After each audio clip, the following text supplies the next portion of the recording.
নমস্কার বন্ধুরা, প্রীতিভোজে আপনাদের সকলকে স্বাগত জানাই। এই বছর আম গাছে অনেক আম হয়েছে, তাই ঠিক করলাম গাছ থেকে কিছু কাঁচা আম পেড়ে নিয়ে বানাবো আম পান্না শরবত। আমি এখানে 5টা আম নিয়েছি। এবার আমগুলোর গা থেকে ভালো করে খোসা ছাড়িয়ে নেব।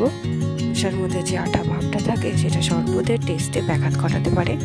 গুলো খোসা ছাড়ানো হয়ে গেছে, এবার জল দিয়ে ভালো করে ধুয়ে নেব। তারপর একটা প্রেসার কুকারে দিয়ে 2টো সিটি দিয়ে নেব। দেখুন আমগুলো ভালোভাবে সিদ্ধ হয়ে গেছে। এবারে থেকে পাল্পগুলো ছাড়িয়ে একটা মিক্সিং জারে দিয়ে নেব। এতে যে ফাইবারগুলো থাকে সেটা ব্লেন্ড করলে একটা স্মুথ পেস্ট রেডি হবে। এবার দিয়ে দেবো 1 চামচ নুন, 1 চামচ চাট মশলা, 1 টুকরো আদা, 2টো কাঁচা লঙ্কা। রেডি হয়ে গেছে। কড়াতে 1 গ্লাস জল দিয়ে কাপ চিনি অ্যাড করব। রস হয়ে গেলে এর মধ্যে ওটা দিয়ে দেবো। ফ্লেমে রেখে ভালোভাবে ফুটিয়ে চিনির মতো করে নেব। মেন ইনগ্রিডিয়েন্টস রেডি হয়ে গেছে। গ্লাস ঠান্ডা জল নিয়েছি, জলের মধ্যে 2 চামচ গুলে দিলেই আমাদের আম পান্না শরবত রেডি হয়ে যাবে। এবার যে বাকি আম পান্নাটা হয়েছে সেটা একটা কন্টেনারে ভরে সারা গ্রীষ্মের জন্য ফ্রিজে স্টোর করে রেখে দেব।